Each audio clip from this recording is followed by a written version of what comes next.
আসসালামু আলাইকুম, hello my dear friend, আশা করি আপনারা সবাই ভালো আছেন। সো এখন আমি আপনাদের দেখাবো কিভাবে লাইটরুম অ্যাপস ব্যবহার করে আপনার ফটোতে blue and orange tone effect add করবেন।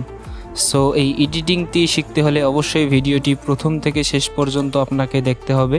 অ্যান্ড আপনি যদি আমার চ্যানেলে নতুন হয়ে থাকেন তাহলে প্লিজ ভাই চ্যানেলটি সাবস্ক্রাইব করে সাথে বেল আইকনটি বাজিয়ে রাখবেন, যাতে এরকম এডিটিং রিলেটিভ ভিডিও আপনার কাছে সর্বপ্রথম চলে আসে। ওকে ফ্রেন্ডস, তাহলে চলুন দেরি না করে এডিটিং শুরু করা যাক।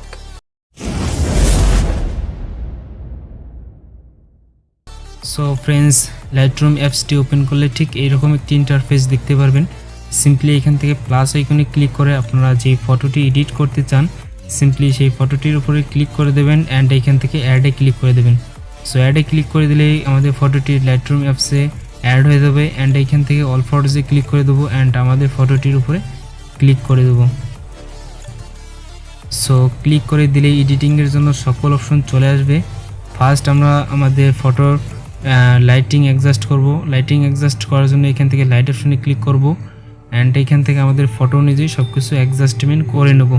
সো এখান থেকে আমি কন্ট্রাস্ট একটু বাড়াই দিচ্ছি, কন্ট্রাস্টটা আমি +8 রাখবো অ্যান্ড এখান থেকে হাইলাইটসটা একটু কমাই দেবো। হাইলাইটসটা আমি রাখবো এইখান থেকে 40 রাখবো অ্যান্ড এখান থেকে শ্যাডোসটা আমি ইনক্রিজ করে দেবো। শ্যাডোসটা আমি রাখবো 26 অ্যান্ড এখান থেকে হোয়াইটসটা একটু বাড়াই দেবো। সো হোয়াইটসটা আমি এখান থেকে রাখবো 22 অ্যান্ড এখান থেকে ব্ল্যাকসটা আমি একটু কমাই দেবো। সো ব্ল্যাকসটা আমি এখান থেকে 15 রাখবো অ্যান্ড নেক্সট আমরা দেবো কালার অপশনে। কালার অপশনে আসার পর এখান থেকে টেম্পারেচার একটু বাড়াই দেবো, বেশি না, এখান থেকে আমি 14 রাখবো অ্যান্ড এখান থেকে টিউনটা একটু বাড়াই দেবো।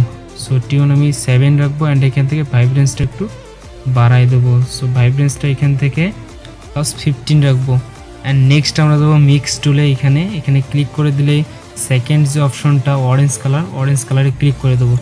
সো অরেঞ্জ কালারে ক্লিক করলে এখান থেকে সেকেন্ড যে স্যাচুরেশন নামে অপশনটা, এখান থেকে স্যাচুরেশনটা আমরা একটু কমাই দেবো। স্যাচুরেশনটা আমরা এখান থেকে -20 রাখবো অ্যান্ড এখান থেকে লুমিনেসটা আমরা একটু বাড়াই দেবো। আমাদের ফটো নিজে সব কিছু এখানে অ্যাডজাস্টমেন্ট করে নেবো। ব্রাইটনেস যদি কম হয় সো এখান থেকে ইনক্রিজ করে দিলে অলরেডি ব্রাইটনেস বাড়বে। সো আপনারা আপনাদের ফটো নিজে সব কিছু করে নেবেন। আমি এখান থেকে 24 রাখতেছি অ্যান্ড নেক্সট আমরা দেবো এলো কালারে আসার পর এখান থেকে হিরোটা আমরা ফুল -100 করে দেবো অ্যান্ড এখান থেকে স্যাচুরেশনটা আমরা যদি একটু ইনক্রিজ করে দিই, এখান থেকে স্যাচুরেশনটা আমরা রাখবো এখান থেকে 12 রাখবো অ্যান্ড এখান থেকে লুমিনেসটা একটু বাড়াই দেবো। সো লুমিনেসটা এখান থেকে 21 রাখবো অ্যান্ড নেক্সট আমরা দেবো গ্রিন কালারে আসার পর এখান থেকে হিরোটা আমরা ফুল -100 করে দেবো অ্যান্ড এখান থেকে স্যাচুরেশনটা আমরা ফুল -100 করে দেবো অ্যান্ড এখান থেকে লুমিনেসটা একটু ইনক্রিজ করে দেবো। এখান থেকে লুমিনেসটা আমরা রাখবো 23 অ্যান্ড নেক্সট আমরা দেবো ব্লু কালারে আসার পর এখান থেকে হিরোটা আমরা যদি একটু মাইনাস করে দিই অ্যান্ড আমরা এখানে -60 রাখবো অ্যান্ড এখান থেকে স্যাচুরেশনটা আমরা একটু ইনক্রিজ করে দেবো। সো স্যাচুরেশনটা এখান থেকে 80 রাখতেছি অ্যান্ড এখান থেকে লুমিনেসটা একটু বাড়াই দেবো। সো লুমিনেসটা এখান থেকে +14 রাখবো অ্যান্ড নেক্সট আমরা দেবো পার্পল কালারে আসার পর এখান থেকে হিরোটা মাইনাস করে দেবো। সো -51 রাখবো অ্যান্ড উপর থেকে করে দেবো ডান। সো এতটুকু হয়ে গেলে নেক্সট আমরা দেবো ইফেক্ট অপশনে। এখানে ক্লিক করে দিয়ে এখান থেকে ক্লারিটিটা একটু বাড়াই দেবো। সো ক্লারিটিটা এখান থেকে 30 রাখতেছি অ্যান্ড এখান থেকে ডিহাসটা একটু বাড়াই দেবো +7 রাখবো অ্যান্ড এখান থেকে ভিগনেটটা আমরা যদি কমাই দিই তাহলে আমাদের চতুর্দিকে ডার্ক একটা অপশন ডার্কের মতো চলে আসবে। সো আপনারা আপনাদের ফটো নিজে এখান থেকে করে নেবেন। সো আমার ফটোতে -30 পারফেক্ট। সো এখান থেকে মিড পয়েন্টটা একটু কমাই দেবো, তাহলে আমাদের মাঝের সার্কেলটাও অ্যাডজাস্টমেন্ট হয়ে যাবে। সো আমি এখান থেকেও 30 রাখতেছি অ্যান্ড এখান থেকে ফেদারটা আমি ইনক্রিজ করে দেবো। সো ফেদারটা আমি এখান থেকে 80 রাখবো অ্যান্ড নেক্সট আমরা দেবো ডিটেলস অপশনে আসার পর এখান থেকে শার্পনিংটা একটু ইনক্রিজ করে দেবো। সো শার্পনিংটা এখান থেকে 28 রাখবো অ্যান্ড এখান থেকে নয়েজ রিডাকশন নামে অপশনটা একটু ইনক্রিজ করে দেবো। নয়েজ রিডাকশনটা ইনক্রিজ করলে আমাদের ফেসটা স্মুথ হবে।